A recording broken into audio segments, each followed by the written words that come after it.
भक्ति में शरीर तो है, जैसे सब्जी में मसाला तो है पर नमक नहीं है।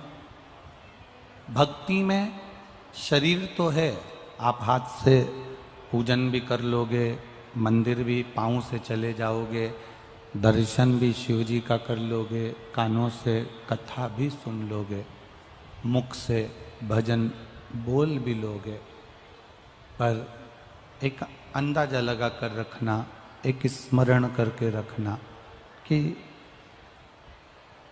सब्जी में मसाले सब हों और नमक ना हो तो सब्जी का कोई मतलब नहीं है। और भक्ति में शरीर पूरा लगा हो और मन भक्ति में ना हो तो उस भक्ति का कोई मतलब नहीं, उस भक्ति का कोई मतलब नहीं। आपकी जो भक्ति है, आपका जो विश्वास है, आपकी जो दृढ़ता है, आपका जो भरोसा है, ये भक्ति ही मन से करी हुई होना चाहिए। एक बात हमने पहले भी कही, आज फिर कहते हैं, मंदिर में जाकर दिया लगाओ कि ना लगाओ, बेलपत्री चढ़ाओ कि ना चढ़ाओ, अगरबत्ती लगाओ कि ना लगाओ, भगवान को जल चढ़ाओ कि ना चढ़ाओ, पर किसी भूखे को भोजन करा देना, किसी प्यासे को पानी पिला देना, किसी बीमार को औषधि दिला देना, किसी विद्यार्थी को शिक्षक अपने रूप से शिक्षा की विद्या भी उसको दे दे, ये मंदिर में एक लोटा पानी चढ़ाने से ज्यादा प्रबल है, ये मंदिर में दीप लगाने से ज्यादा प्रबल है, ये मंदिर में अगरबत्ती लगाने से ज्यादा प्रबल है। एक सास दिन भर अगर चिड़चिड़ करे या बहू दिन भर चिड़चिड़ करे, सास दिन भर अपशब्द बोले, बहू दिन भर अपशब्द बोले, और हाथ में माला पकड़कर 1 घंटा आधा घंटा भगवान का भजन करे और सोचे कि मुझे परमात्मा मिल जाएगा, तो परमात्मा मिल पाएगा क्या? हम मना नहीं करते कि आप क्रोध मत करो, देखो हम कह भी देंगे ना तुमसे कि तुम गुस्सा मत करो तो तुम करोगे, हम तुमसे कह दें कि तुम झूठ मत बोलो तो तुम बोलोगे, तो अपनी बात खराब क्यों करें हम कहकर? हम तुमसे कह दें कि यहाँ शपथ दिलवा दें तुमसे कि तुम आज से झूठ नहीं बोलोगे, तो तुम मानने वाले हो? भले शपथ दिलवा लोगे, हाथ लंबा करवा लोगे, ऐसी शपथ तो ना जाने दुनिया में कितनी दिलाई जाती है कि हम शपथ लेते हैं कि आज से ऐसा नहीं करेंगे, हम शपथ लेते हैं कि ये करेंगे, हम शपथ लेते हैं, और उसके फोटो खींचते हैं, मीडिया में चलता है, अखबारों में छपता है, और वो शपथ हो जाती है, पर वो शपथ शपथ नहीं है।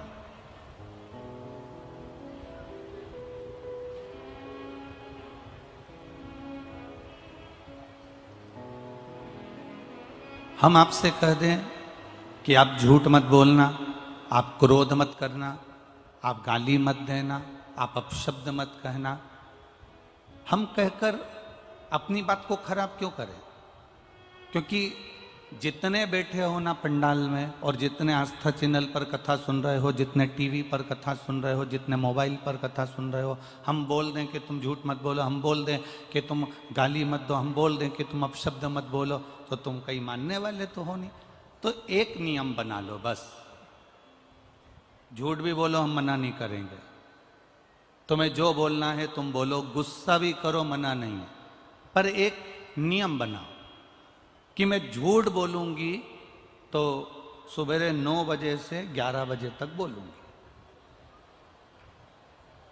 एक नियम बनाओ कि मैं गुस्सा करूंगी, क्रोध करूंगी तो दोपहर में 12 बजे से लेकर 2 बजे के बीच में करूंगी।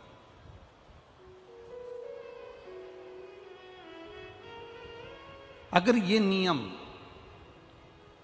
हमारे भीतर अगर आ गया, हम तुम्हें झूठ बोलने से कि तुम झूठ बोलना बंद कर दो या तुम क्रोध करना बंद कर दो, तो तुम मानने वाले तो हो नहीं। देखो सीधी बात है, हम कहें और आपको अगर अच्छा भी ना लगे और आप माने ना, तो हमारा दिल दुखेगा। तो इसलिए हम कहें कि एक नियम ऐसा बना लो कि मैं झूठ बोलूंगी, पर एक समय एक पुलिस वाला भैया एक घर में गया, और घर में गया तो उसने अपने ऑफिसर को फोन लगाया। ऑफिसर को फोन लगाया तो ऑफिसर से कहा, सर यहां एक महिला ने अपने पति को गोली मार दी। ऑफिसर को फोन करा और कहा, सर एक महिला ने एक पति को गोली मार दी। तो सर ने कहा, गोली क्यों मारी, कुछ मालूम पड़ा? हां सर, पत्नी पोछा लगा रही थी, पोछा गीला था, पति ने लात रख दी, इसलिए इसने गोली मार दी। ठीक है, उसको गिरफ्तार करा कि नहीं करा? सर अभी उसको गिरफ्तार नहीं करा। क्यों नहीं करा? क्योंकि पोछा गीला है।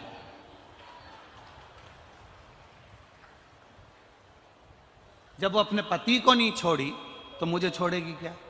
तो जब तक पोछा सूखेगा नहीं तब तक मैं उसको, अरे जम के तो बोलो, पकड़ूंगा नहीं। पोछा सूखने का इंतजार कर रहा है कि पोछा सूखेगा तब मैं इसको पकड़ लूंगा, पोछा सूखेगा तब मैं इसको पकड़ूंगा। अब वो पोछा सूखे नहीं तो पकड़ा ही नहीं।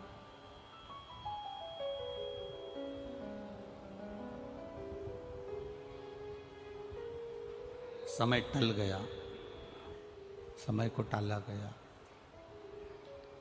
बस शिव महापुराण की कथा कहती है कि जैसे पोछा लगाते समय तुम्हें क्रोध आ गया और तुम किसी को अपशब्द कह दिए, कहीं जाते समय तुम्हें क्रोध आ गया और तुमने किसी को अपशब्द कह दिया, एक समय को टालने का विचार करिए।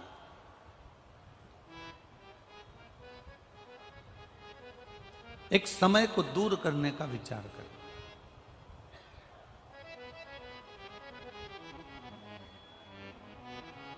क्रोध का एक समय बना लो, झूठ बोलने का एक समय बना लो कि मैं इतनी बजे झूठ बोलूंगा, मैं इतनी बजे झूठ बोलूंगी, मैं इतनी बजे असत्य बोलूंगी। परिवार, घर, हमारा कुटुंब, ये सब अपने आप सुधर जाएगा, अपने आप संवर जाएगा।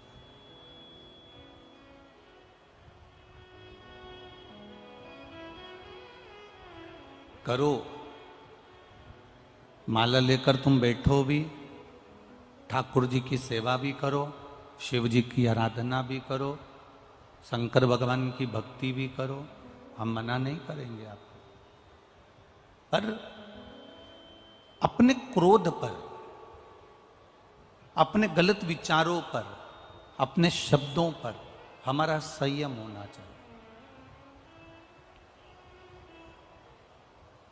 सब्जी में सारे मसाले डाल दो और नमक न डालो तो सब्जी में स्वाद नहीं आता, सब्जी अच्छी नहीं लगती, सब्जी का आनंद नहीं आता।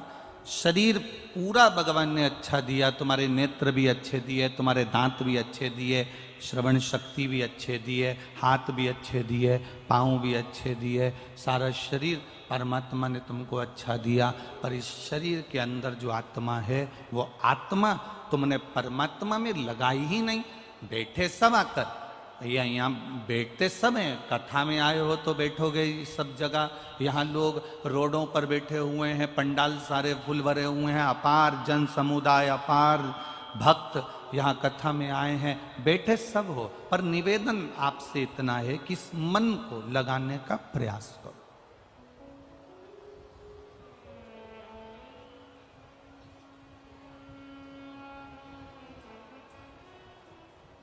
इस चित्त को परमात्मा में लगाने का प्रयास करो। कई लोग आते हैं, कथा को सुनने के लिए बैठते हैं, और कई लोग आते हैं केवल आगे बैठने की जिद भी करते हैं, बैठ भी जाते हैं और 15-20 मिनट बैठने के बाद इनको लगने लगती है कि अपनी गाड़ी में चली जाऊं, वहाँ गाड़ी में जल्दी जाके बैठ जाऊंगी तो जल्दी से निकल कर 5 बजते नहीं, ये 4 बजे से धीरे धीरे उठकर दूसरे को भी परेशान करो और दूसरे को भी मत सुनने दो और खुद भी जल्दीबाजी में लोगों को परेशान कर कर जाने का प्लान करो। हमें समझ में नहीं आता कार्यकर्ता इन लोगों को आगे बिठा क्यों देते हैं। इनसे कुछ ले लेते हैं क्या कि दे दो 50-25 हजार रुपये तुम्हें आगे बिठा देंगे, तुम 5 मिनट बैठना, उठ के चली जाना, जाओ। 4 लोगों को कष्ट भी दो, परेशान भी करो, पहले झगड़ के आगे बैठो भी सही और उसके बाद में 5 बजे नहीं, उससे पहले जाने की अपनी गाड़ी में बैठ जाऊं, गाड़ी में बैठ जाऊं और जल्दी जाने का तुक लगा लें। कितने लोग परेशान होते तुम्हारे चक्कर में, जिनकी चित्त वृत्ति में इससे तो घर में बैठकर कथा सुनना अच्छा है, या फिर पीछे वो पंडाल बना हुआ आखिरी का भोजनशाला वाला, उसमें आराम से बैठो, जाओ, सुनो, भक्ति का रस तत्व ग्रहण करो।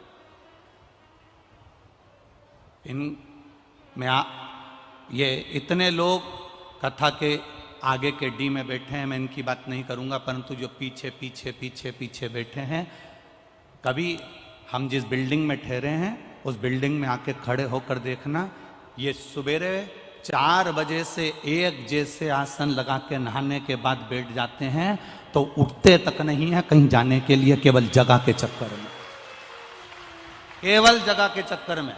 और ये कार्यकर्ताओं से पूछना, ये बनखंडेश्वर महादेव कमेटी से पूछना, इन्होंने इतनी कथा करवाई होगी, इतने बड़े बड़े संत साधु सन्यासी तपस्वी साधक उपासक सब आए होंगे जिन्होंने अपनी निर्मल वाणी से यहाँ प्रवचन दिया होगा, कथा करी होगी, पर इस बनखंडेश्वर महादेव कमेटी से पूछना कि ऐसे शिव भक्त इन्होंने कभी जिंदगी में नहीं देखे होंगे जो सुबह 4 बजे से जगह संभाल कर बैठते हैं। इस कमेटी के लोगों से पूछना कि इन्होंने इस कथा में क्या पाया, इस कमेटी के लोगों से पूछना कि इस कथा में इन्होंने क्या देखा, इस कमेटी के लोगों से पूछना कि इस कथा में तुमने क्या नया देखा, तो ये आपको बताएंगे कि रात भर सत्संग चलता है, दिन में कथा पूरी हो जाती है और रात भर भजन चलता है, रात को 1-1 बजे तक भंडारे चलते हैं, लोग उनका दर्शन करने आते हैं, सुबह उठकर 4 बजे से लोग स्नान कर कर फिर बैठ जाते हैं। क्या चलता है? दूसरी कथाओं का स्मरण करोगे तो हमें नहीं मालूम कि उसमें यह सब होता है कि नहीं होता, पर शिव महापुराण का एक तत्व ही अलग है, शंकर के ओघड़ी का तत्व ही अलग है। और जितने कार्यकर्ता यहाँ सेवा में लगे हुए हैं, जितने तुम्हारे यहाँ वेद पुराण हुए हैं उसमें और इसमें एक अंतर तुमको लगेगा, इसमें सेवा का आनंद आएगा, इसमें सेवा से ऊपोगे नहीं, तुम्हें सेवा से उपज नहीं होगी कि अब मैं थक गया, इसमें सेवा का आनंद आएगा। कोई अगर बांट रहा होगा ना, तुम खड़े हो जाओगे, लाओ मैं दोना दे देता हूं, लाओ तुम खिचड़ी भरो, लाओ तुम पोहा भरो, लाओ तुम पूड़ी दो, मैं देता हूं, इसमें सेवा का आनंद आता है।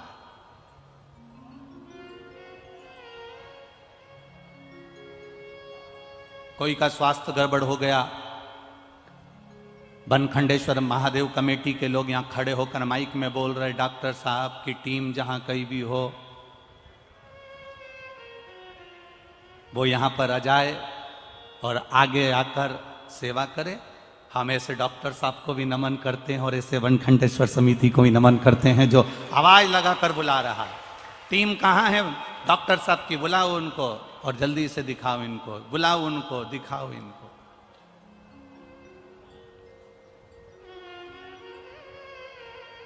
एक भक्ति के बल को बढ़ाना है हमको, और जब भक्ति का बल बढ़ेगा, शरीर से तुम ये मत सोचना कि मैं हाथ से सेवा करूंगी तो भगवान प्रसन्न हो जाएगा, मैं चलकर कथा में पहुंचूंगी तो भगवान प्रसन्न हो जाएगा, मैं नयनों से दर्शन कर लूंगी तो भगवान प्रसन्न हो जाएगा, मैं कानों से कथा सुन लूंगी तो भगवान प्रसन्न हो जाएगा। भगवान को प्रसन्न करने का सबसे पहला तरीका है तुम्हारा दिल, तुम्हारा हृदय, तुम्हारा मन, तुम परमात्मा से लगाने का प्रयास करिए। जब तुम्हारा हृदय, तुम्हारा दिल, तुम्हारा मन परमात्मा से लग जाएगा तब भगवान खुद प्रसन्न हो जाएगा।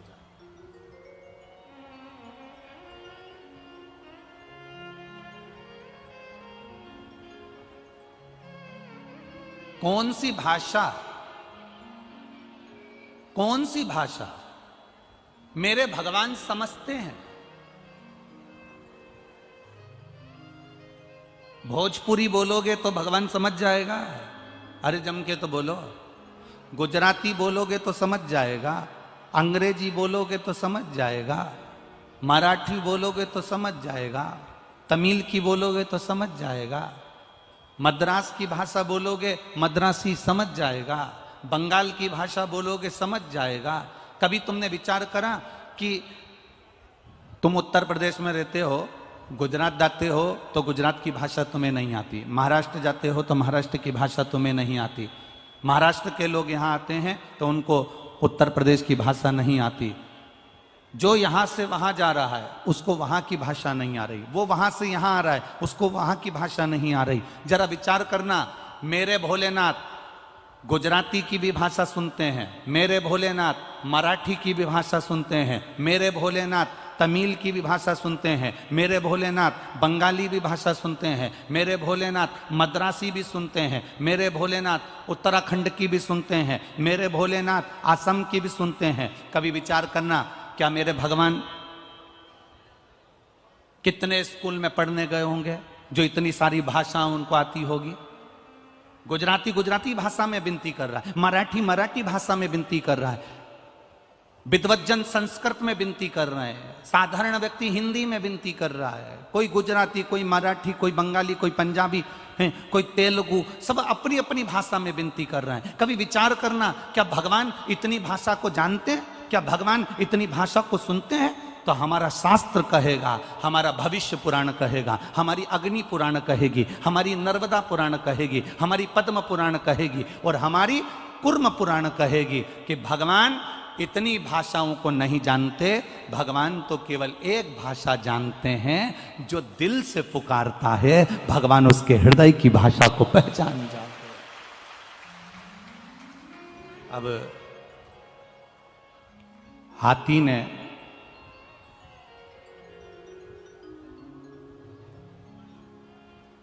श्रीमद् भागवत सुनिए आप लोगों ने? अरे बोलो तो जम के सुनिए।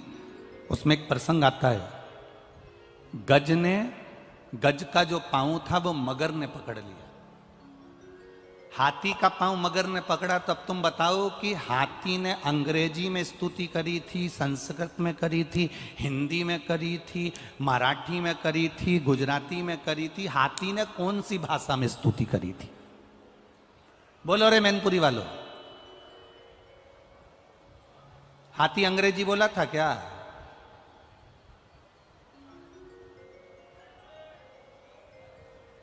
अच्छा, एक बहुत पढ़े हुए लोग रहते हैं ना, जो बात बात में अंग्रेजी झाड़ते हैं, जरा जरा सी बात में अंग्रेजी के शब्द बोलते हैं। कई लोग ऐसे भी होते हैं, व्यासपीठ पर बैठकर भी अंग्रेजी के शब्दों का प्रयोग करना चाहते हैं जिससे हमारी वैल्यू बढ़े।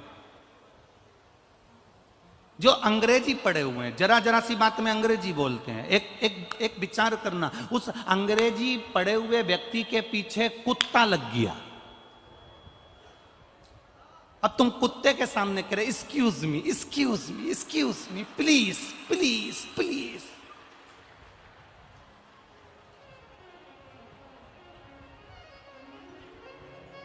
अब कुत्ता एक्सक्यूज मी समझेगा? अरे बोलो तो जम के प्लीज समझेगा? Please please excuse.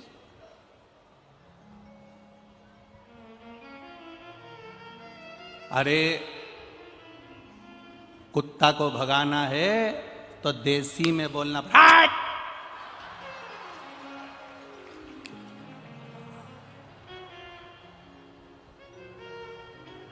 अब तुम सिर पे excuse me please, excuse me please. अब कुत्ता क्या समझे तुम्हारा excuse me please, excuse me, don't touch please please please. कुत्ता क्या, यहां तो देसी बोलना पड़ेगा।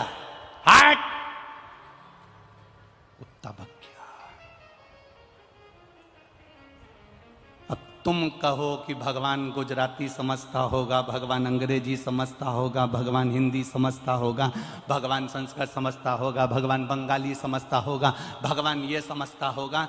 भगवान अगर भाषा समझता होता तो हाथी ने कौन सी स्तुति करी थी?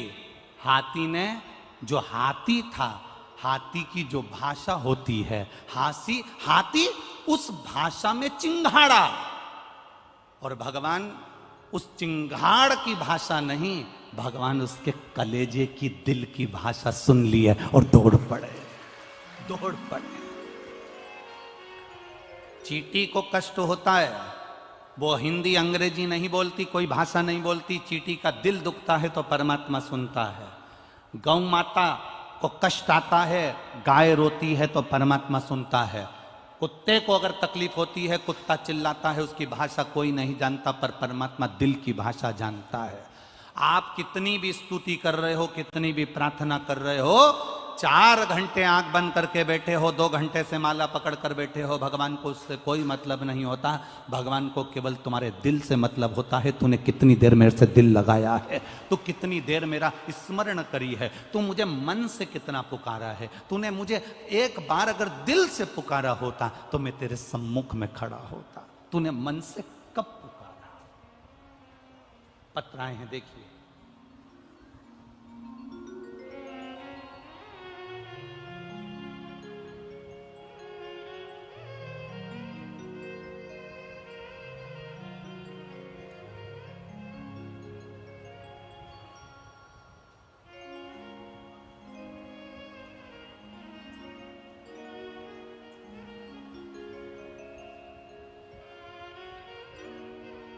मैं सिम्मी भदौरिया, मेरे पति का नाम अनुराग सिंह भदौरिया।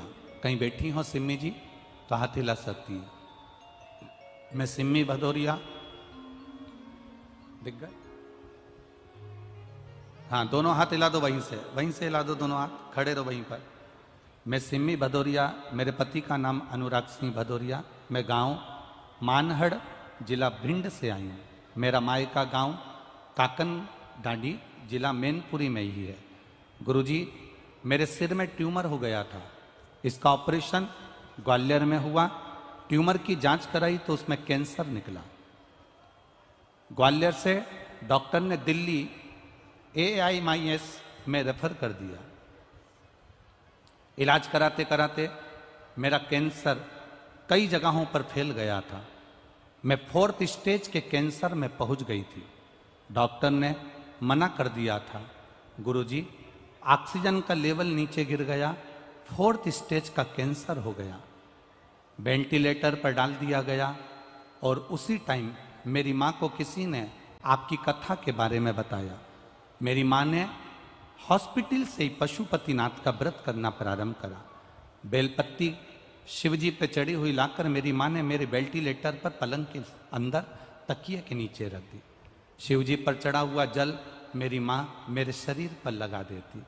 समय बीता गुरुजी, धीरे धीरे मुझे होश आया, वेंटिलेटर से उतरी और मेरी माँ डॉक्टरों से बात करी। डॉक्टर ने कहा इसका कोई भरोसा नहीं है क्योंकि ये जिंदा नहीं रह सकती, क्योंकि 4th स्टेज का कैंसर पूरे शरीर में फैल गया।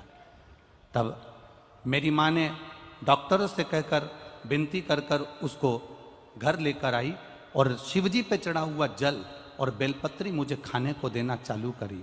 बाबा की कृपा से 3 महीने में वापिस जांच कराने के लिए दिल्ली AIMS हॉस्पिटल पहुंचे तो डॉक्टर ने कह दिया तुम्हारी रिपोर्टें सब नॉर्मल हो गई है, तुम्हारा कैंसर समाप्त हो गया है। ठीक हो? आजा आजा, जल्दी आजा।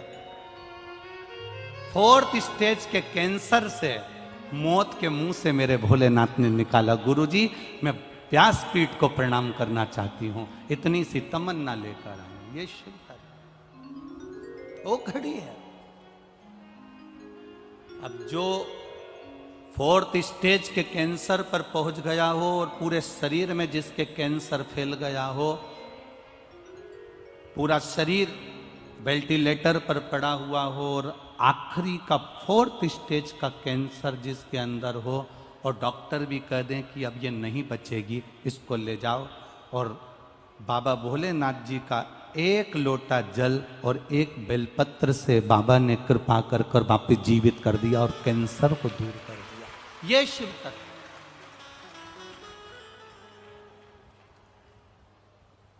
ये ओघड़ी है। खाली न जाता कोई दर से तुम्हारे, खाली न जाता कोई दर से तुम्हारे, मैं भी खड़ा हूँ नदी बाहे फसारे, मैं भी खड़ा हूँ नदी बाहे फसारे, अपने हृदय से, अपने हृदय से लगा लो, लगा लो, गिरी जा रही हो, उठा उठा लो।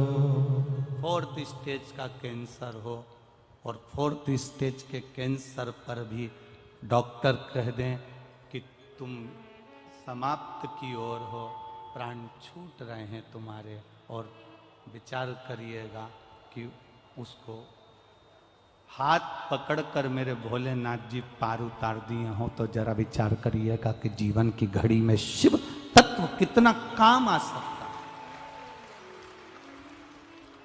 शिव तत्व कितना काम आ सकता है।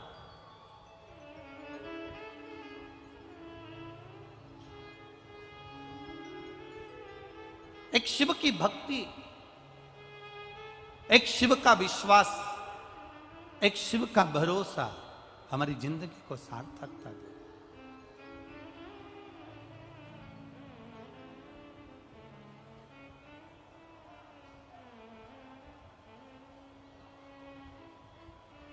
जब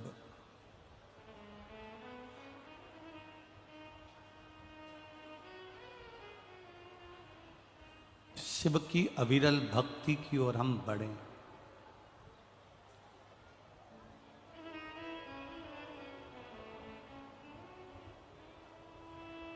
शिव की अविरल भक्ति की ओर जब हम आगे बढ़े, तब तुम्हारे भीतर एक भाव विश्वास का आना चाहिए, भरोसे का। शरीर से भजन नहीं करना है,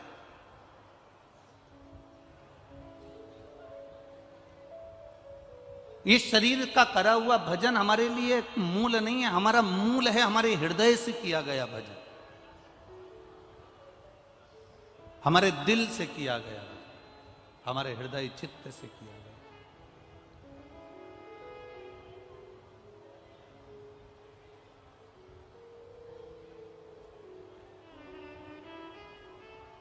और जब हमारे हृदय चित्त से हम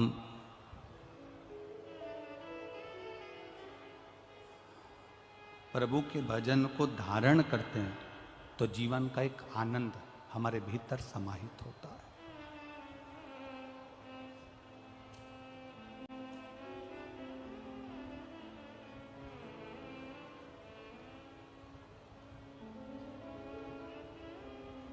एक हमारे भीतर एक जीवन का एक सुख समाहित होता है। आज आप लोगों को एक बात कहना चाहते हैं, अगर थोड़ा सा आप स्वीकार करें तो,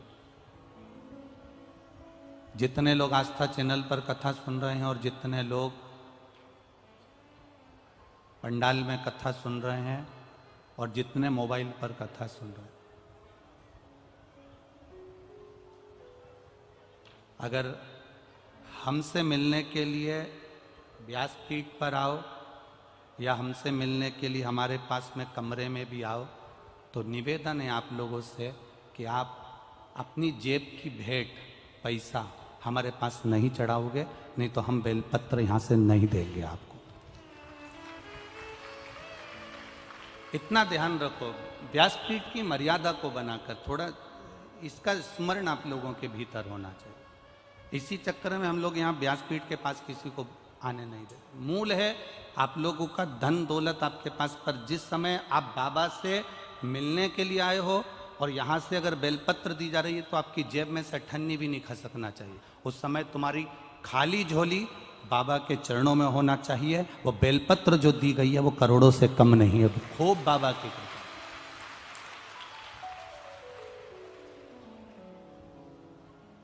आप करो शिव की भक्ति, मना नहीं। आप करो भगवान का भजन, मना नहीं। क्यों? उसका कारण होता है। एक बेलपत्र अगर व्यासपीठ की दे रहे हैं तो ये दुनिया की सारी पूंजी से बढ़िया। हम फिर कहते हैं, ये इतने लोग लाइन से बेलपत्र लेकर यहाँ से निकलते हैं, जाते हैं, इनको लगता होगा कि माला की मूलता है, गुरुजी को रुपट्टा पहना देंगे उसकी मूलता है। ना बाबू, तुम अगर आए हो, प्रणाम करा है, पोथी की एक बेलपत्र तुमको मिल गई ना, उस बेलपत्र को जिस दिन तुम समझ गए, तुम्हारी जिंदगी संवर गई, समझ लो। उस बेलपत्र की महत्वता को समझो, तो उसको स्वीकार तो करो। सीहोर का रुद्राक्ष, व्यासपीठ की बेलपत्र क्या रखती है मायना। जिस दिन समझ में आ गया ये जिंदगी का वो सुख है, देखा अपने जीवन में। बड़े से बड़ी बीमारी में लोग, कैंसर हो, लीवर हो, किडनी हो, तो हमारा जितने लोग आस्था चैनल से सुन रहे हैं, जितने लोग कथा के पंडाल में सुन रहे हैं, और जितनी जगह आगे भी कथाओं का स्मरण हो, उस पर ध्यान दीजिए। भक्ति के बल को बढ़ाओ।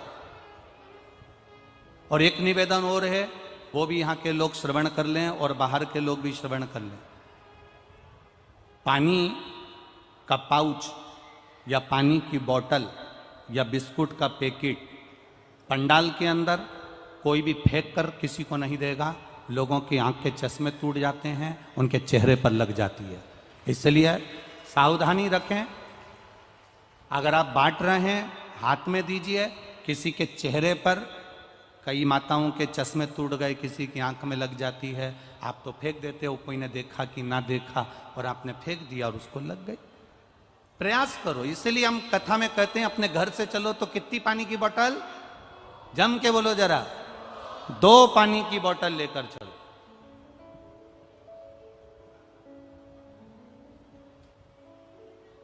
और एक बिछाने का, जम के बोलो जल्दी से, आसन।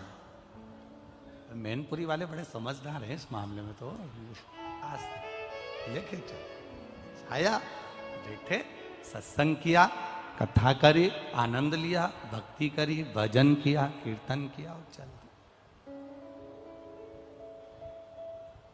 शिव तत्व को जानिए, शिव का स्मरण करें। शिव कथा कह रही है। सब्जी में मसाले होंगे और नमक नहीं होगा तो सब्जी का कोई महत्व नहीं है। शरीर अच्छा है, बैठ भी गए और दिल परमात्मा से नहीं लगा पाए तो फिर उस भजन का कोई मोल तत्व नहीं।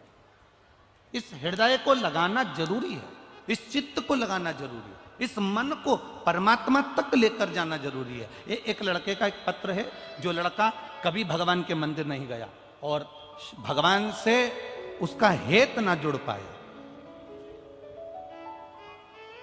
पूनम श्रीवास्तव, पति संजय कुमार श्रीवास्तव, बेटा उमंग श्रीवास्तव, निवासी कानपुर।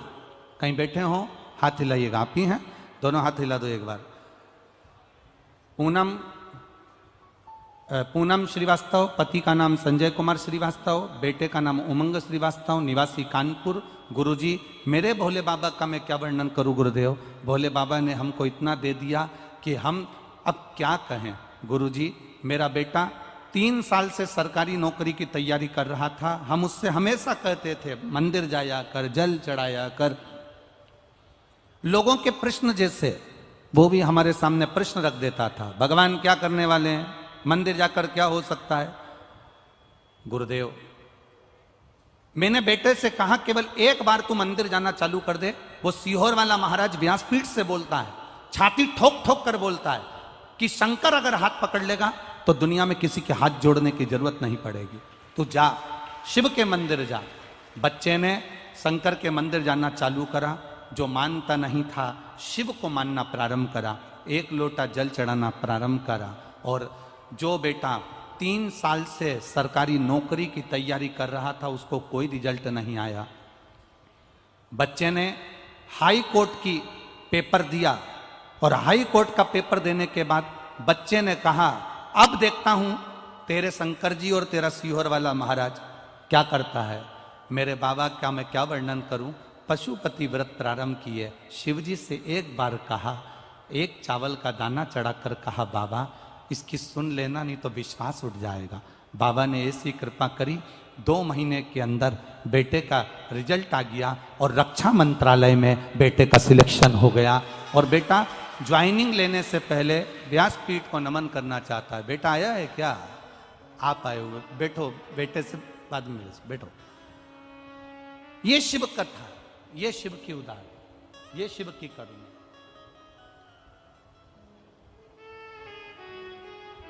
वो सहज नहीं महाराज, एक भरोसा, एक विश्वास, एक दृढ़ता और एक भीतर का जो भरोसा है, भीतर की जो दृढ़ता है, भीतर का जो एक आनंद है, वो परमात्मा से मिलाने का कार्य करता है। वो भीतर से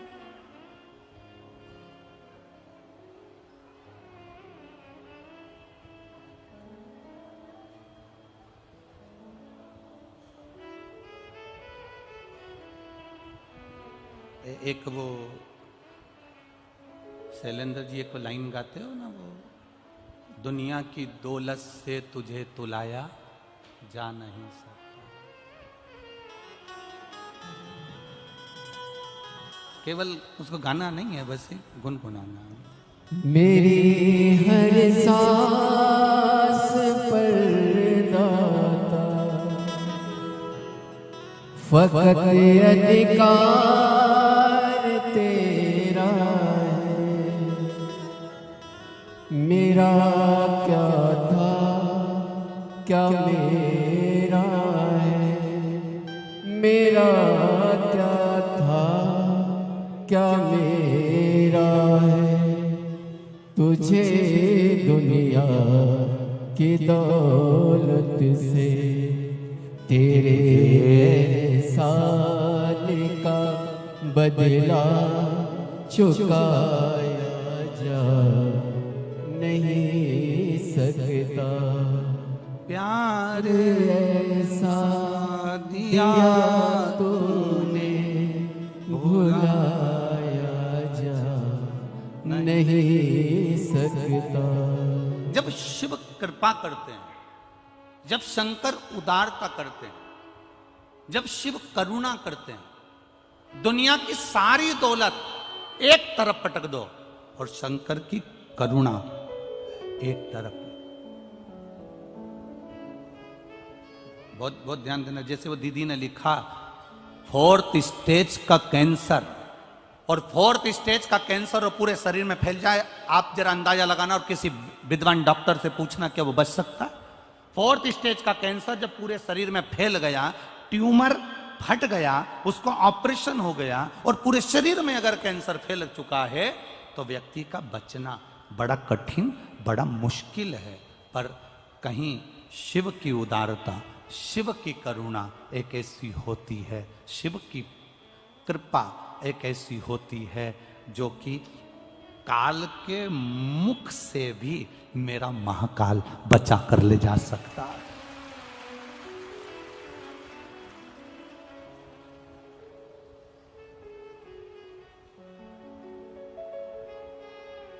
काल के मुख से भी बचाकर महाकाल ले जा सकता है। अकाल मृत्यु वो मरे जो काम करे चंडाल का, और काल उसका क्या बिगाड़े जो भक्त हो महाकाल का। जो शिव का उपासक है, जो शंकर का उपासक है, जो शिव की दृढ़ता को जानता है, जो शंकर की उदारता को जानता है, वो शिव तत्व को जानने वाला धूर है।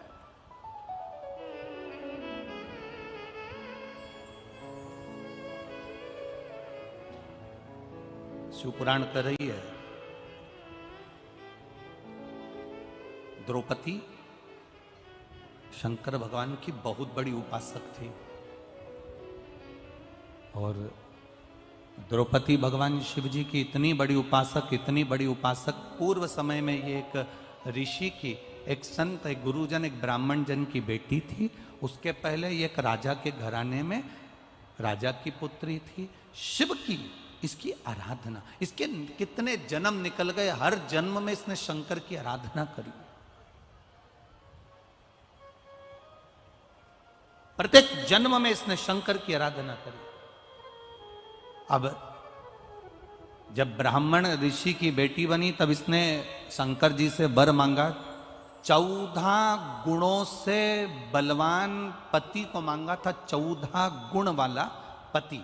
तो शंकर जी ने कहा इतने गुण तो किसी में नहीं हो सकते, तो उसने कहा फिर 5 गुण का पति दे दो, जो वीर हो, धैर्यवान हो, विद्वान हो और युद्ध में प्रबल, धनुर्विद्या में प्रबल और दिखने में भी सुंदर हो। ऐसे 5 गुण उसने पति मांगे। तो शिव जी ने कह दिया कि तुम्हें देता हूं।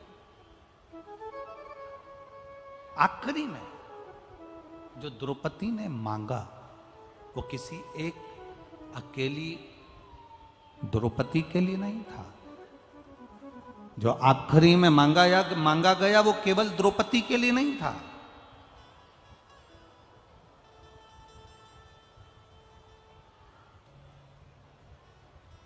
जो आखिरी में मांगा वो द्रौपदी ने खुद के लिए नहीं मांगा। द्रौपदी ने क्या मांगा? एक वर और दे दीजिए भोलेनाथ। शंकर जी ने कहा मांगो कौन सा वर? स्त्री की पवित्रता का वर दे दीजिए। एक नारी की पवित्रता का वर दे दो।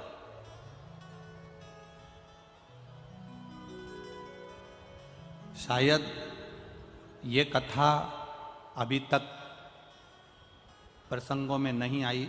ये तब शिव महापुराण की कथा के प्रसंग में ये चरित्र आया है, तो आप ध्यान लगाकर सुनना। नारी की पवित्रता का वर दीजिए। शिव जी ने कहा मैं नारी की पवित्रता का वर देता हूं। क्या वर? नारी की पवित्रता रहना चाहिए। किस स्थान पर नारी की पवित्रता का स्मरण कराया गया? जरा जितनी मेरी बहनें बैठी हैं, जितनी मेरी माताएं बैठी हैं, जितनी मेरी जीजियां बैठी हैं, सावधानी से सुनना कि नारी की पवित्रता का वर केवल एक द्रौपदी को नहीं मिला था।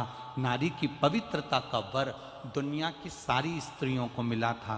शिव जी ने कहा सुन द्रौपदी, ध्यान लगाकर सुनना। पहला नारी की पवित्रता का वर देता हूं। जब एक मां अपने छोटे से बच्चे को दूध पिलाती है, स्तनपान कराती है, उसकी सेवा करती है, छोटा सा बच्चा जब गोदी में गंदगी कर देता है, छोटा सा बच्चा जब गोदी में कपड़ों पर भी गंदगी कर दे, उसकी गोदी में उसने गंदगी कर दी, तो शिव महापुराण की कथा कहती है, भगवान देव अधिदेव महादेव कहते हैं वो नारी उस समय पर भी अपवित्र नहीं होती, तो भी वो पवित्र ही मानी जाती है। आप में से कितनी माताएं बैठी हैं जिनकी बहू का बच्चा छोटा सा है और बहू के बच्चे ने बहू की गोद में गंदगी कर दी, तो बहू बार बार नहाने जाती होगी? है कोई? जम के बोलो जरा। है? नहीं। क्यों? सास कह देती है अरे क्यों बेटा, बच्चा छोटा है ना, छोटे बच्चे की गंदगी नहीं लगती, छोटे बच्चे की अपवित्रता नहीं लगती। छोटा सा बच्चा गोदी में है, गंदगी कर दिया, छोटा सा बच्चा गोदी में है, गंदगी करा, और माँ भगवान की भक्ति में लगी है, माँ भगवान के भजन में लगी है, माँ कोई अच्छे कार्य में लगी है, उसके बाद भी माँ को अपवित्रता नहीं लगती है। दूसरा, बहुत ध्यान से सुनना, जितने आस्था चैनल पर मेरी बहनें सुन रही हैं और जितने फेसबुक यूट्यूब पर सुन रहे हैं और जितने इस पंडाल में सुन रही हैं, बहुत ध्यान लगाकर सुनना। दूसरे नंबर पर मेरे महादेव कहते हैं पति की तबीयत खराब है, पति का स्वास्थ्य खराब है, पति का शरीर में कोई रोग हो गया और तुम स्नान करने के बाद पति की देखरेख कर रही हो और तुमने भगवान का दिया तक नहीं लगाया, भगवान का मंदिर में प्रणाम भी नहीं करा, पति की देखरेख में लग गई, पति का शरीर बेकार हो रहा है और उसको वो मलमूत्र भी कर रहा है और तू उसकी सेवा में लगी है, और सेवा में लगने के बाद भी अगर तू मेरी आराधना कर रही है तो भी तू अपवित्र नहीं होगी, पति की सेवा करने वाली पवित्र ही मानी जाएगी। द्वितीय भाव, कोई तुमसे कह दे तेरा पति बीमार पड़ा है और तूने अबियाल गंदगी साफ करी है, तेरा पति बीमार पड़ा है तूने अबियाल हॉस्पिटल से आई है और तू दिया लगाने लगी, अभी तू तेरा पति बीमार पड़ा और तू अबियाल भगवान का भजन करने लगी। शंकर कहते हैं मैंने 3 जगह पर स्त्री को पवित्र कर दिया, 3 जगह पर। पहला, जम के बोलो मेरी माताएं, कब? जब गोदी में बच्चा रहता है, छोटा रहता है, आप उसकी देखरेख कर रही हो, गंदगी कर रहा है, साफ सफाई कर रहे हो, उसके बाद भी आप अपवित्र नहीं हो। पति की सेवा कर रही हो, पति को परमेश्वर मानकर पूछ रही हो, पति को सेवा कर रही हो, उसको दवाई दे रही हो, उसको गोली दे रही हो, उसका शरीर नहीं काम कर रहा है, इसके बाद भी वो गंदगी भी कर रहा है तो तुम साफ कर रही हो, तब तुम अपवित्र नहीं हो, तुम पवित्र ही कहलाओगी। तुम्हारे भीतर एक पवित्रता का भाव आएगा। और तीसरे नंबर पर, घर में सास ससुर, घर में बुजुर्ग, घर में कोई बूढ़ा व्यक्ति बीमार है, तकलीफ में है, कष्ट में है, गंदगी भी कर रहा है और घर की बहू, घर के लोग उसको संभाल रहे हैं, उसकी सेवा में लगे हैं, तो शिव कहते हैं वो आप पवित्र नहीं कहलाएगी, पवित्र ही कहलाएगी। उसमें अपवित्रता का भाव नहीं होगा।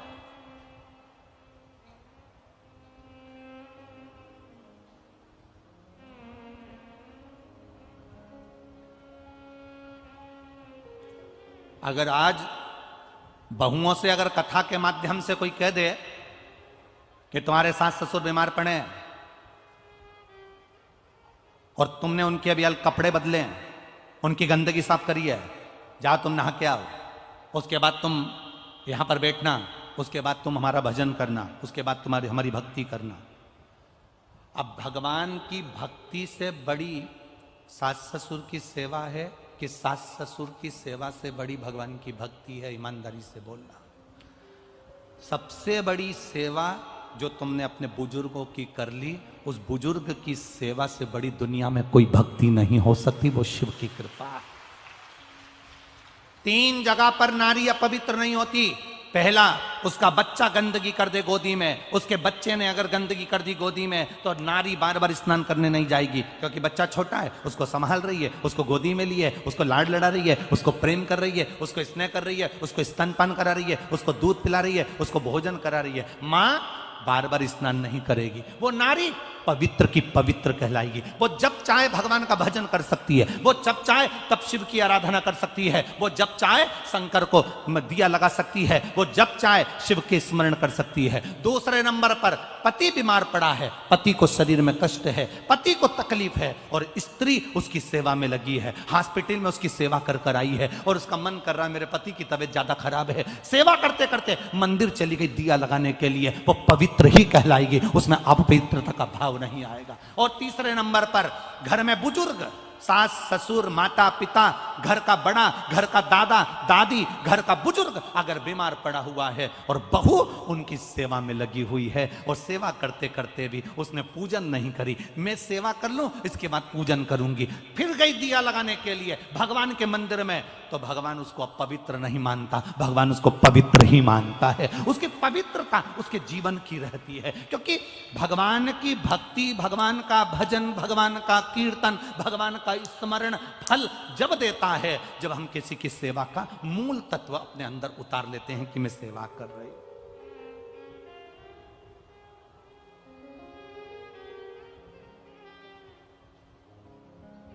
ये हमसे लोग पूछते हैं गुरुजी आप कहते हो कि भगवान 3 महीने में सुन लेता है, आप कहते हो कि भगवान 3 महीने के अंदर सुन लेता है, ऐसा शिव महापुराण में होता क्या है जो 3 महीने के अंदर भगवान सुन लेता है?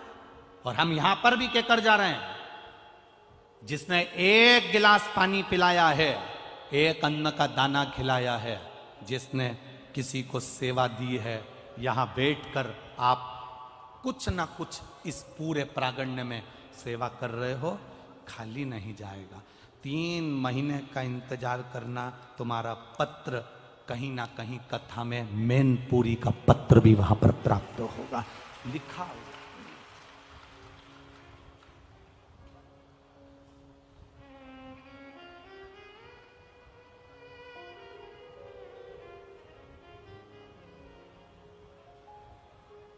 आज जब हम नीचे मिल रहे थे तो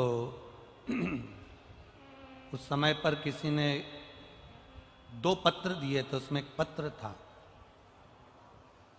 कि गुरुजी, बड़े बड़े संत जब कथा करते हैं, बड़ी बड़ी व्यासपीठ जब लगती है, तो उनके यहाँ पर बहुत सारे उनसे करोड़पति, अरबपति, लक्ष्मीपति उनसे बहुत जुड़े हुए रहते हैं, बहुत पैसे वाले उनसे लगे हुए होते हैं।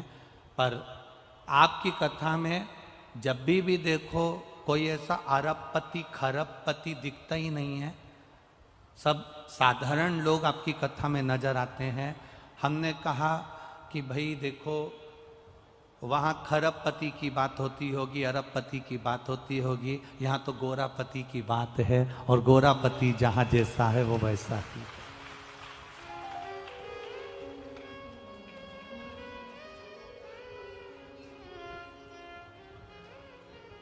एक किसी ने कहा था बहुत पहले कि गुरुजी आप क्या वीआईपी कथा नहीं करते हो क्या? हमने कहा वीआईपी कैसी होती है?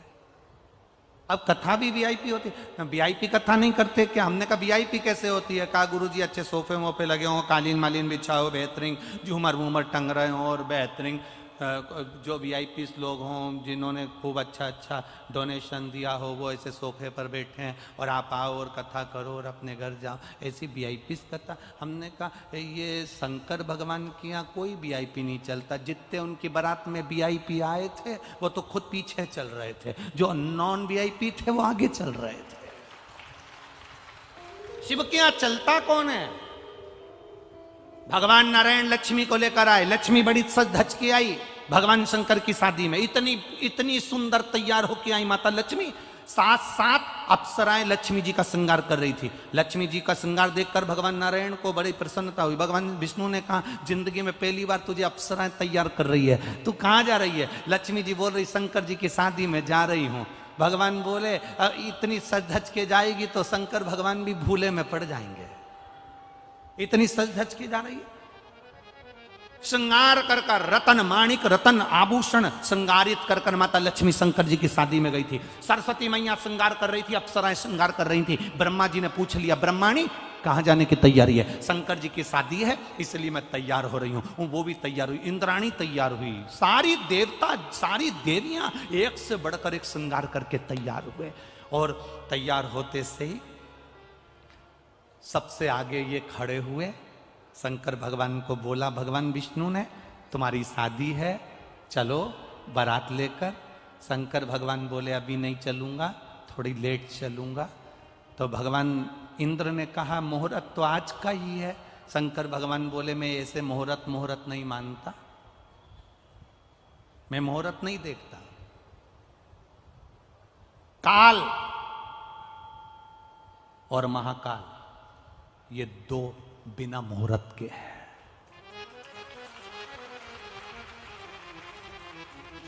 तुम्हारे यहां अगर काल मुहूर्त से आता हो तो बात दूसरी है। जब तुम्हारे मरने का समय आए तो तुम बहू से कह देना देख तो शुभ लाभ चल रहा है कि नहीं चल रहा, अभी नहीं मरूंगी, घड़ी देख कौन सी चल रही है। तो इतने में बहू कह देगी मम्मी अभी तो अमृत की चौघड़ियां चल रही है। तो यमराज से कह दो अभी नहीं मरूंगी, आधे घंटे बाद आना जब लाभ की घड़ी हो। मरने में समय नहीं देखा जाता। आप में से कितने लोग हैं जो समय देख के मरे हों? कोई ऐसा हो किसी ने समय देख के मरा हो, सुबह 9 बजे मरूंगी, जब तक खूब चरूंगी, अभी नहीं मरूंगी। है कोई? कोई नहीं। काल मुहूर्त नहीं देखता। मरने का समय नहीं होता। जब मरने का कोई समय नहीं है तो महाकाल से मिलने का भी कोई समय नहीं है। जब तुम्हारी मर्जी पड़े तब जाइए। शंकर का ओ घड़ी ये शंकर के मंदिर में तो अब पट हो गए, शंकर के मंदिर में तो अब दरवाजे हो गए। पहले शिव के मंदिर में दरवाजे नहीं होते थे, शंकर के मंदिर में पट नहीं होते थे। शंकर बिना पट का होता था। क्यों? शंकर भगवान कहते थे मैं पिता हूं, मैं घर का बड़ा हूं, घर का बुजुर्ग हूं। इसलिए घर का जो बड़ा होता है, घर का जो बुजुर्ग होता है, घर में जब बेटे बड़े हो जाते हैं, बहुएं आ जाती हैं, पोता पोती बड़े हो जाते हैं, तो घर की जो बुजुर्ग माँ होती है ना, वो कमरे में नहीं सोती, हॉल में सोती है। उसको मालूम है मेरे बच्चों को कब मेरी जरूरत पड़ जाए मुझे आवाज लगा देंगे। शंकर के मंदिर में पट नहीं होता, शंकर के मंदिर में दरवाजा नहीं होता, शंकर के मंदिर में कोई द्वार नहीं होता। शंकर के मंदिर तो खुले होते थे, वो तो अब मंदिर में दरवाजे होने लगे, अब मंदिर में पट होने लगे। शंकर भगवान के मंदिर में ना पट है, ना झंझट है, ना कपट है और ना कपाट है। शिव तो ओघड़ी है। कहा मुहूर्त निकल रहा है, चलो। कई लोग हमसे कह देते हैं महाराज जी आप बताओ कौन सी मुहूर्त में दुकान खोलें, आप बताओ कौन से दिन दुकान खोलें, आप बताओ कौन सी चौघड़िया में दुकान खोलें। हम उनसे कहते हैं जिस दिन तुम्हारे दिल से शंकर जी का नाम निकल जाए और शिव जी पर भरोसा तुम अगर करना चालू कर दो, किसी भी दिन दुकान खोल लेना, 1 नंबर चलेगी, ये निश्चित है।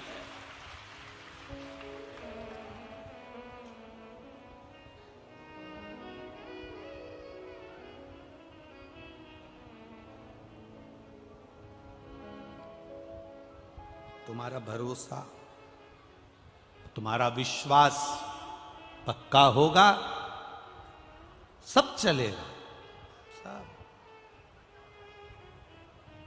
लक्ष्मी जी आई हैं, सरस्वती जी आई हैं, ब्रह्माणी आई है, इंद्रदेव, भगवान विष्णु, भगवान ब्रह्मा सब इकट्ठे आए, सब तैयार हो के एकदम पार्लर से जोरदार सबसे। अब तुम अपने रिश्तेदार के घर शादी में जाओ, इतना तैयार होकर जाओ और तुम्हारे रिश्तेदार के यहाँ शादी में तुमको कोई आगे आगे नहीं करे और तुम्हें कोई पूछे नहीं, तो तुम्हें कैसा लगेगा? इतनी सज धज की आई, बेड़ी बांधी, यहाँ मोती, यहाँ फूल, यहाँ गजरा, बिंदी को यहाँ से चमक वाली टीकी यहाँ चिपका के आई, यहाँ तक इधर से नीली करके आई, मुंह में 2 घंटे तक पेंसिल से लाइन खींची, फिर इसके बाद डब्बा भरा और पार्लर गई थी वो, उसने अलग 2 घंटे तक यूं रखा और धागे से ना जाने क्या करती रही। इतनी मेहनत करी तुमने बस शादी के लिए, इतनी मेहनत, और तुम उस शादी में गई और तुम्हें कोई ना पूछे तो, तुम्हें कोई आदर ना करे तो, तुम्हें कोई आगे रखे ही नहीं तो। अब इतनी तैयार होके लक्ष्मी, सरस्वती, इंद्राणी ने, ब्रह्माणी साहब गई और मां पहुंच गई, और इतने में लक्ष्मी जी ने भगवान विष्णु से कहा प्रभु से बोलो बारात जल्दी निकालो। क्यों?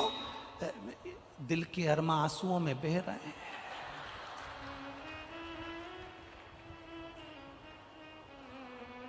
$20,000 का मेकअप 5 मिनट में बह रहा है।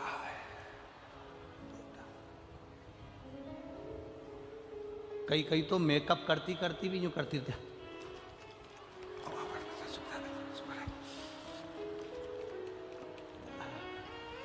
अब इधर अब बेचारा पति आया, हाँ क्या है, इसको पकड़ो जल्दी से।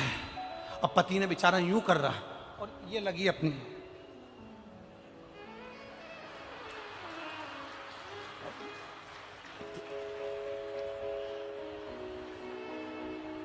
पिन देना, नीचे से साड़ी खींचो, नीचे से खींचो,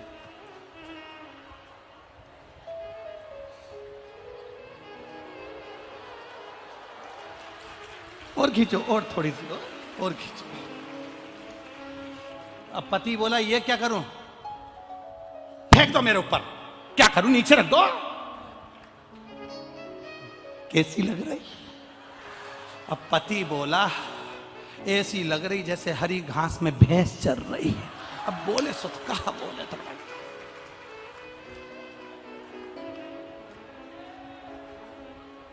लक्ष्मी जी नारायण से बोली भगवान से, प्रभु। भगवान बोले क्या है, बारात जल्दी निकालो जल्दी। भगवान बोले क्यों? अब इनको जल्दी इसलिए निकालना था क्योंकि दिल के अरमा आंसुओं में बह रहा है, इतना महंगा मेकअप 5 मिनट में बह रहा है।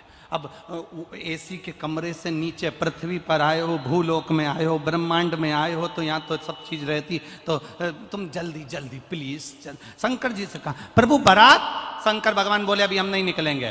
तो मुहूर्त तो आज का है। शिव जी बोले हमें मुहूर्त से कोई मतलब नहीं, जिस दिन हमारा पाउडर का डब्बा आएगा तभी हम जाएंगे।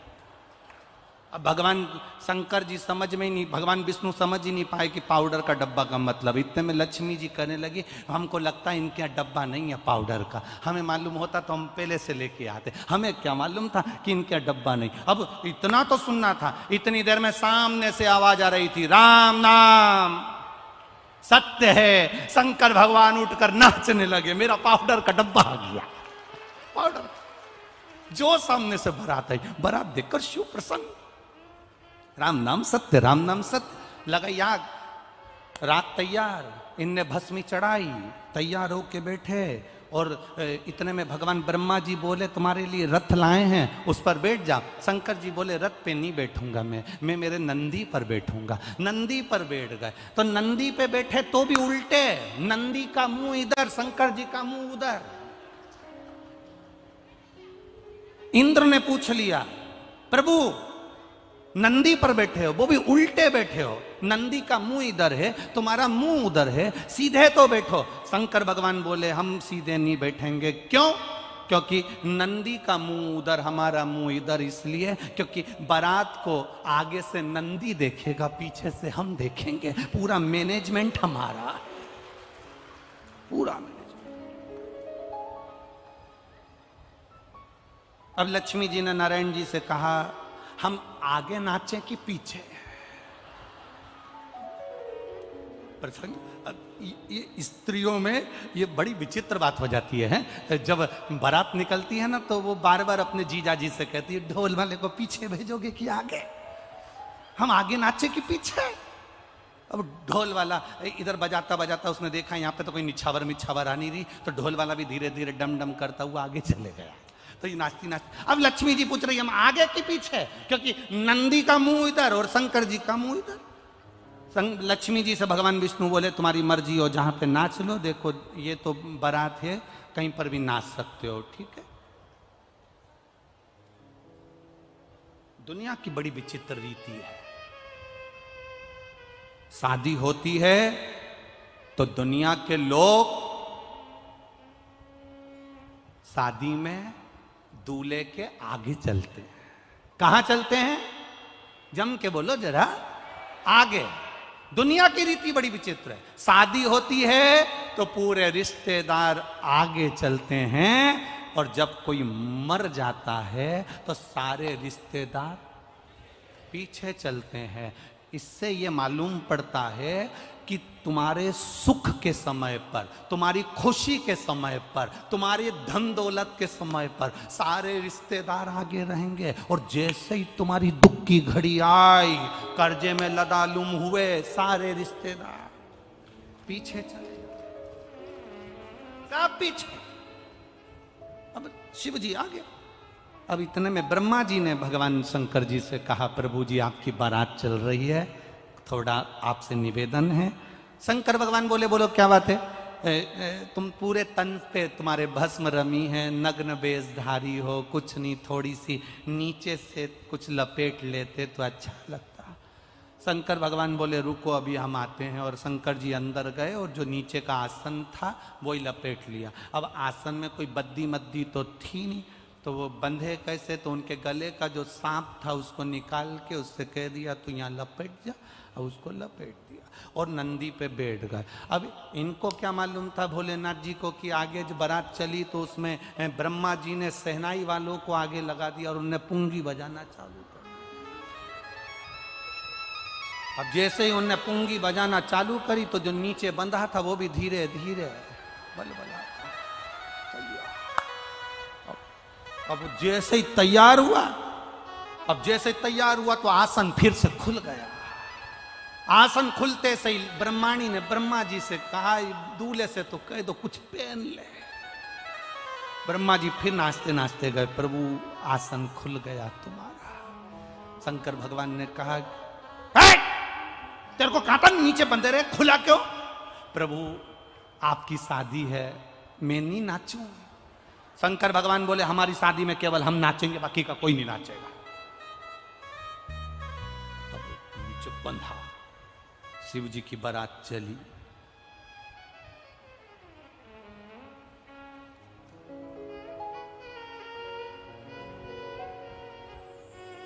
सारे देवता देवता चल रहे थे, शंकर जी का मन नहीं लग रहा था।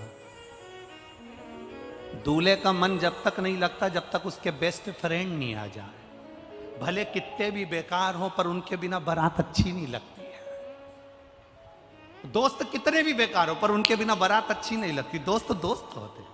अब शिव जी के तो गणों के बिना मन नहीं लग रहा, क्योंकि ब्रह्मा ब्रह्मलोक में, भगवान विष्णु वैकुंठ लोक में, इंद्र इंद्रलोक में, मेरे तो इनसे ही रिश्ता नाता है।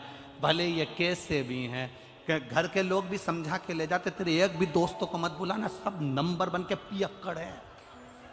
अगर एक भी आ गया ना तो सोच लेना तू हो। इतने में वो मना भी कर देता, पापा कसम खा के कहता हूं एक भी नहीं आएगा।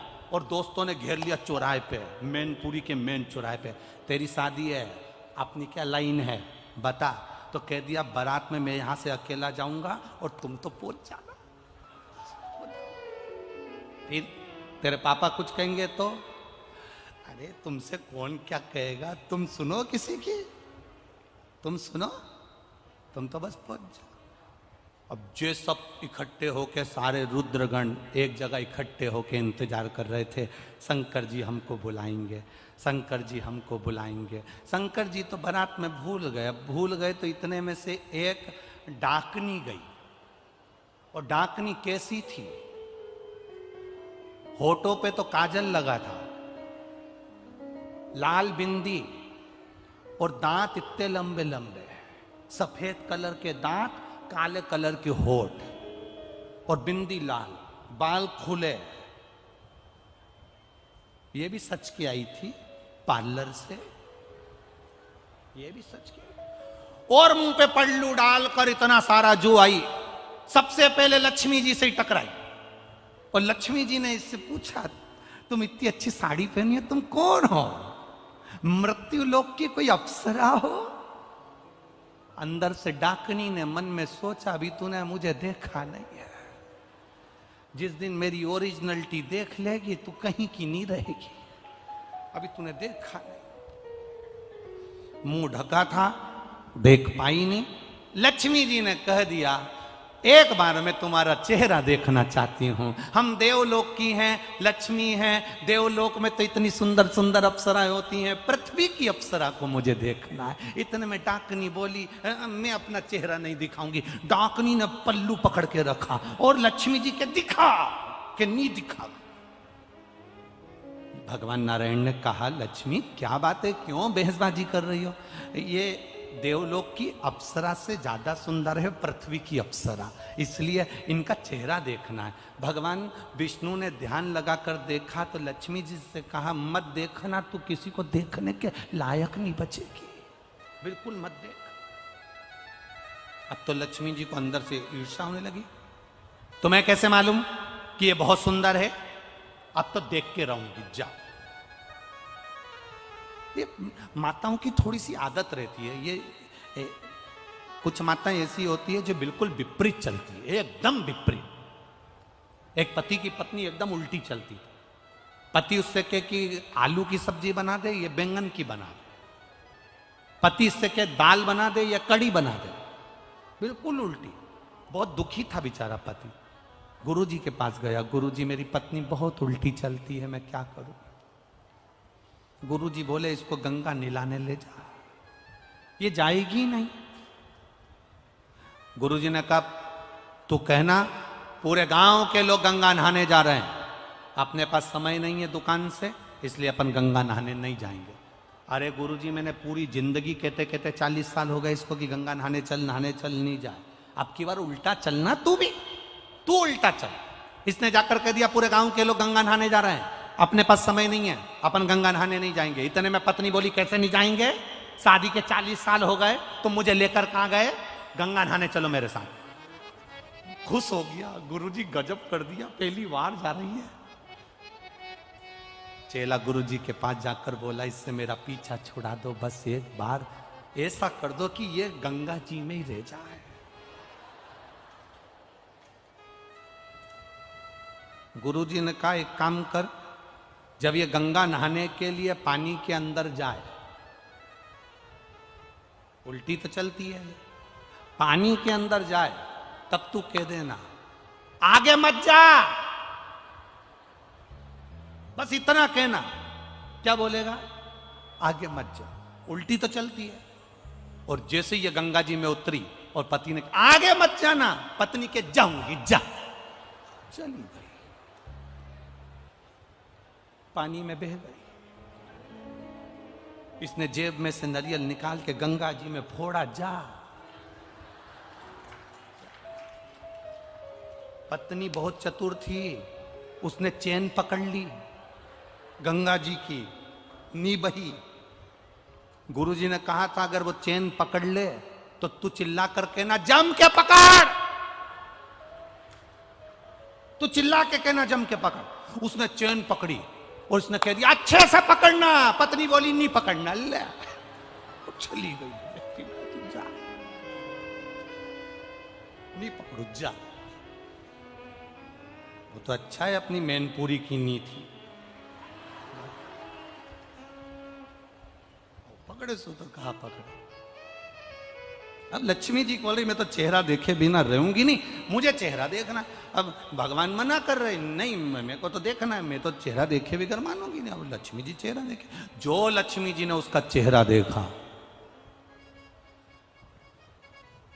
1 सेकंड के लिए लक्ष्मी जी पृथ्वी पर नहीं टिकी, सीधे बैठा, सीधे बैठा।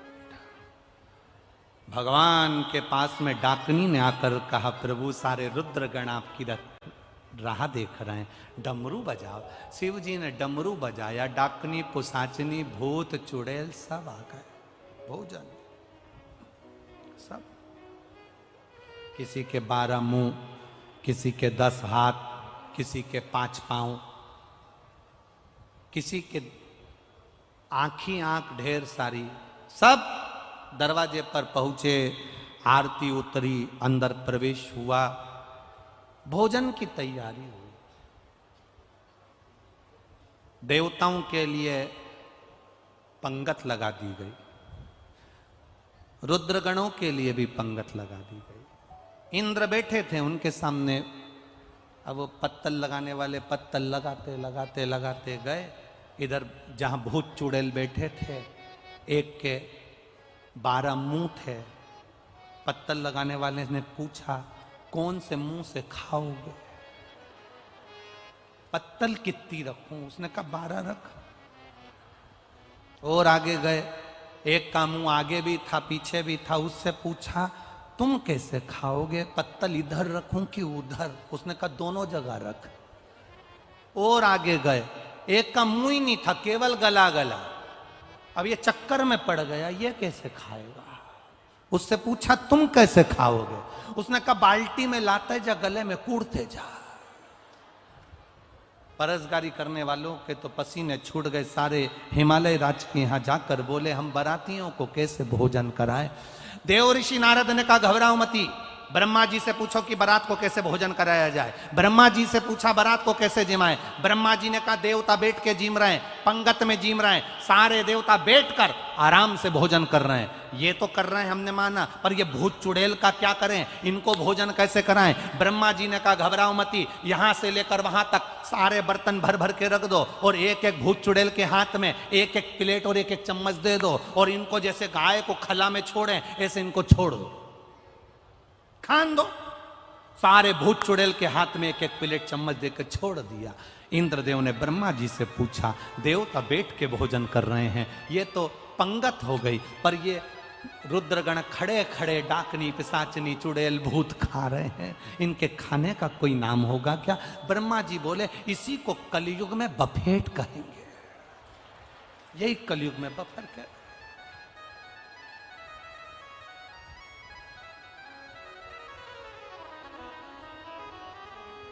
और भयंकर हालत।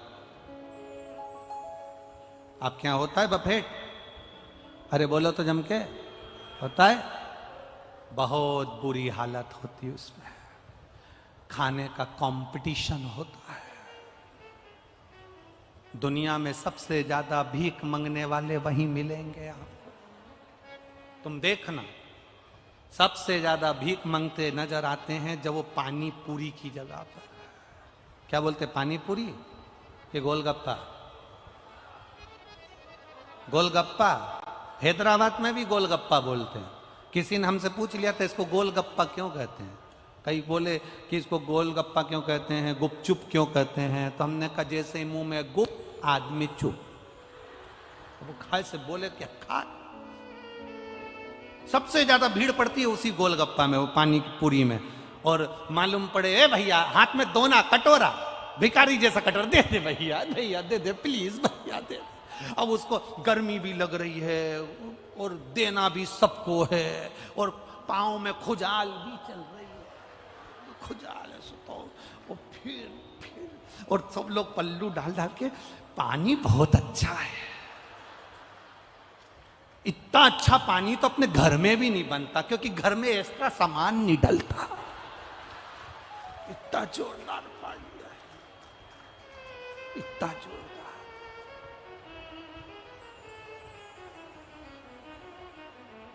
बहुत। फिर भोजन करके सब बाहर निकले सो तो आनंद होए।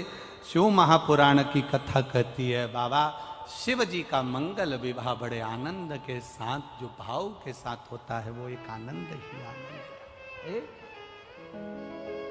स्नान के बाद पूजन करेंगे तो उसका क्या फल प्राप्त होगा।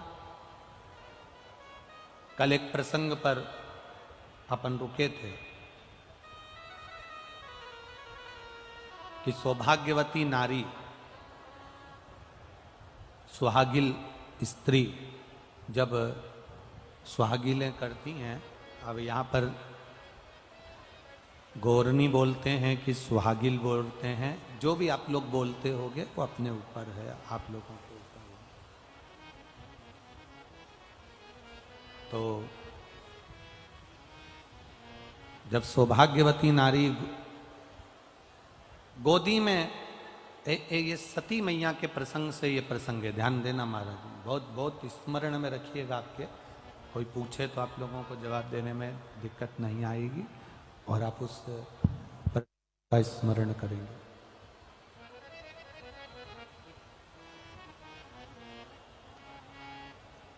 सती मैया अग्नि में कूद गई। द्रौपदी के पवित्रता से, सती मैया के अग्नि कुंड में कूदने से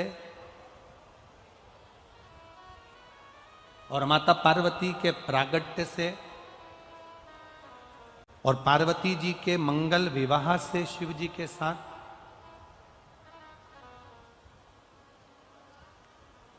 और शिव जी के यहां से जब भगवान शंकर के साथ माता पार्वती जी जब विवाह कर कर आ गई, शादी कर कर जब पहुंच गई, विवाह कर कर जब पहुंची हैं, और लक्ष्मी, सरस्वती, गायत्री, इंद्राणी, ये सभी देवियां जब कैलाश धाम पर एकत्रित हुई,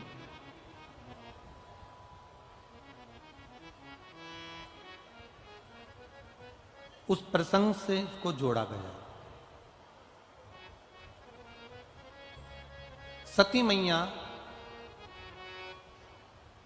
क्रोध की अग्नि में यज्ञ कुंड के अंदर जाकर कूद जाती हैं और उनको श्राप लग जाता है कि तुम देव यज्ञ में, देवताओं के होने वाले इस कार्य में, होने वाले सत्कर्म में तुम कूदी हो, इसलिए तुम्हें कोयल की योनि प्राप्त हो। शंभु शंभु शंभु, तुम्हें कोयल की योनि प्राप्त हो।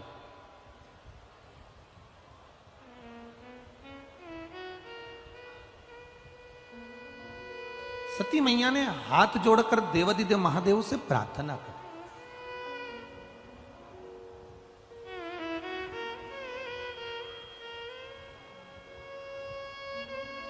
प्रभु गलती तो हो गई,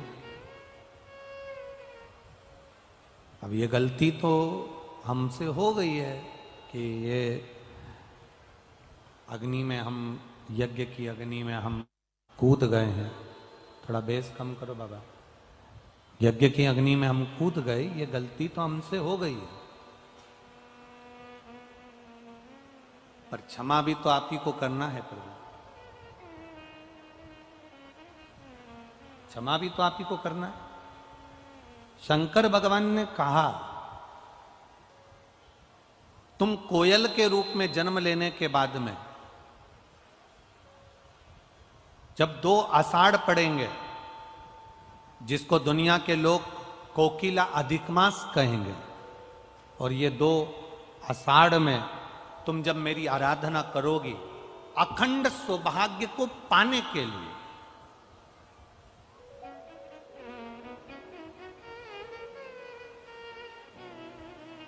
अखंड सौभाग्य को पाने के लिए जब तुम मेरी आराधना करोगी, तब तुम पुनः हिमालय राज की बेटी बनोगी, और हिमालय राज की बेटी बनकर, हिमालय राज की पुत्री बनकर, बेटी बनकर तुम मेरी आराधना कर कर, मेरा तप कर कर, मेरी साधना कर कर, मेरी तप साधना में लग कर तुम मुझे पुनः प्राप्त करो,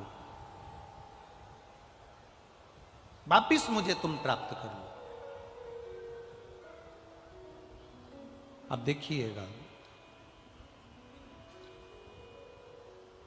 कोयल का जन्म मिल गया माता सती को,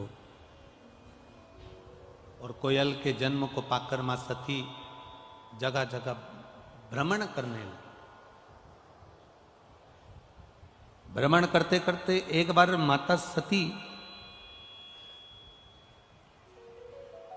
देवऋषि नारद के सम्मुख में प्रकट हुई।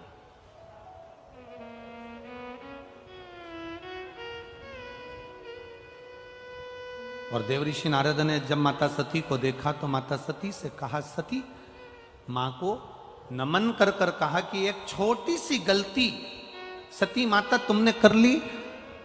एक तो अपने पति के सामने जाकर झूठ बोल दी, दूसरा सीता जी बनकर राम जी की परीक्षा ले ली, तीसरा अपने पिता के घर में यज्ञ में तुम बिना बुलाए चली गई, और चौथा जो गलती तुमने करी है वो गलती सबसे प्रबल गलती है करी कि उस यज्ञ की अग्नि में, यज्ञ के कुंड में तुम कूद कर अपने प्राणों को त्याग दिया।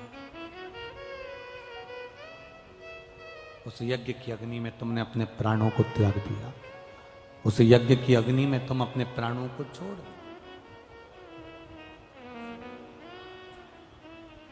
अब थोड़ा सा ध्यान लगाना, ये जितनी माताएं बैठी हैं, जितने भाई बैठे हैं, जितने लोग आस्था चैनल पर कथा सुन रहे हैं, जितने फेसबुक यूट्यूब पर कथा सुन रहे हैं, जरा ध्यान लगाकर कथा का स्मरण करना। सती मैया के जन्म से पहले, पार्वती जी के जन्म से पहले जितने जितने जन्म माता पार्वती के हुए हैं, उमा बनकर, कात्यायनी बनकर, चंद्रघंटा बनकर, कुष्मांडा बनकर, स्कंदा बनकर, कात्यायनी बनकर, गौरी बनकर, उमा बनकर, ये सब माता पार्वती जी के जन्म के पहले के सारे जन्म माता पार्वती के हैं, जितने भी हैं, उमा, कात्यायनी, चंद्रघंटा, गौरी, महागौरी, स्कंदा, कात्यायनी, ये जितने जितने माता के अवतार हैं, ये सब पार्वती जी के जन्म के पहले के।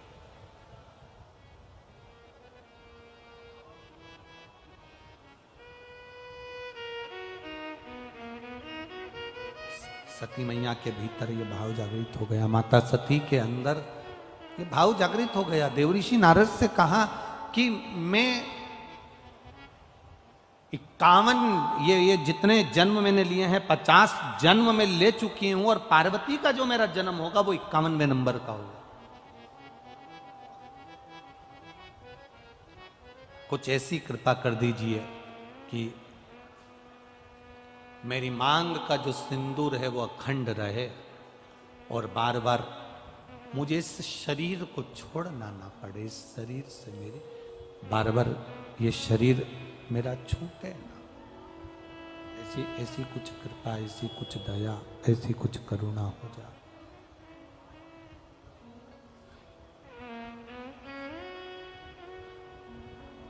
कहा देव ऋषि नारद तुरंत वर्णन कर दिए, मां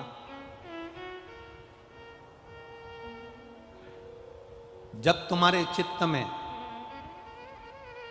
जब तुम्हारे भाव में, तुम्हारे हृदय में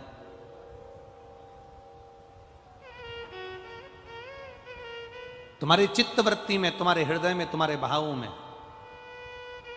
जिस समय पर तुम कोयल बनकर भी एक अन्न के दाने को अगर उठा लोगी, और वो अन्न का दाना तुमने जो उठाया है अगर वो 2 भाग वाला है, वो अन्न के दाने में अगर 2 भाग हैं जिसको तुमने उठाया, और वो अन्न का दाना भूलवश भी अगर किसी सौभाग्यवती नारी की गोद में अगर पड़ जाता है, तो मां तेरा वो अखंड सौभाग्य भी रहेगा, और तुझे जिंदगी में दूसरी बार फिर बदल कर जन्म नहीं लेना पड़ेगा। एक ही अखंडता में चलता है, एक अखंडता के साथ।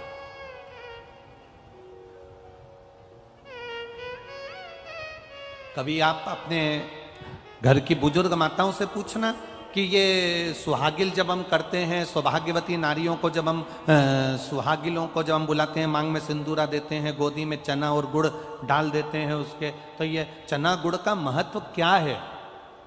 कभी सौभाग्यवती नारियों से या जितनी सुहागवती माताएं हैं, जो बुजुर्ग घर की माताएं हैं, उनसे पूछना कि ये सुहागिल जब हम करते हैं, 11, 5, 7 बिठाते हैं, उनकी गोदी में चना और गुड़ जो हम डाल देते हैं, ये प्रसंग कहां का, ये प्रसंग का सार तत्व कहां से?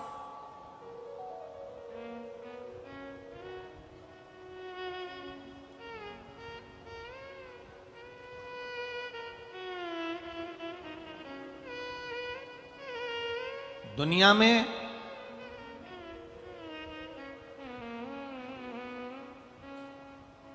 सब चीज में मिलावट हो सकती है, ऐसी कोई चीज नहीं जिसमें मिलावट नहीं हो।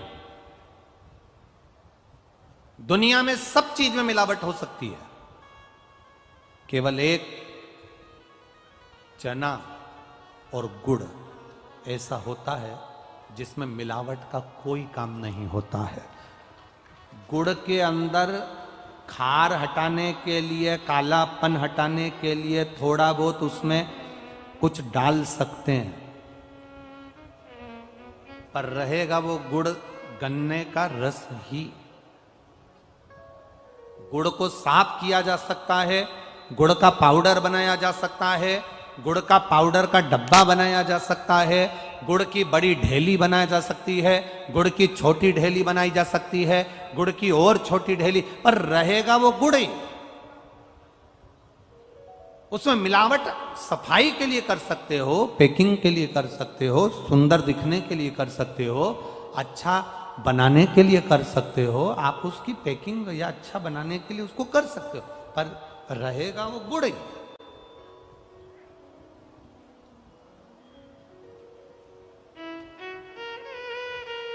मेरे शिव की कथा कहती है, भगवान नारायण का संवाद कहता है, बृहस्पति महाराज की कथा कहती है, बद्रीनाथ भगवान की कथा कहती है, और मां पार्वती जी का संवाद कहता है कि सुहाग में भी एक चीज ऐसी होती है, आपने कभी अनुभव करा होगा, यहाँ जितनी सुहागन माताएं बैठी हैं इनके स्मरण में होगा कि आप जब 10-12 माताएं सुहाग लेने के लिए बैठती हैं, तो उसमें सबसे जरूरी अगर कोई चीज होती है तो वो मांग का सिंदूर होता है।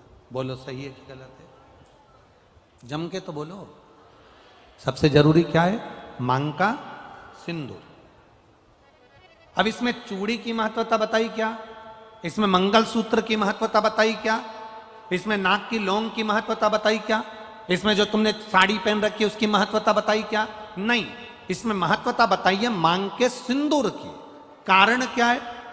चूड़ी जो तुम हाथ में पहनी हो, सबके हाथ में अलग अलग डिजाइन की चूड़ी हो सकती है, सबके कलर अलग हो सकते हैं, सबकी मूल्य अलग हो सकता है। कोई 10 रुपए दर्जन, कोई 5 रुपए दर्जन, कोई 50 रुपए दर्जन, कोई 150 रुपए दर्जन, कोई 500 रुपए दर्जन की चूड़ी हो सकती है। जिस चूनर को तुम ओढ़े हो इसकी कीमत ऊपर नीचे हो सकती है। जिस नथ को तुम पहने हो, सुहाग की सामग्री में जो जो सामग्री आपको बताई जा रही है इसकी कीमत ऊंची नीची हो सकती है। कान का कुंडल पहने हो, इसकी कीमत ऊंची नीची हो सकती है। आपने गजरा लगाया, उसकी कीमत ऊंची नीची हो सकती है। जो मंगलसूत्र पहने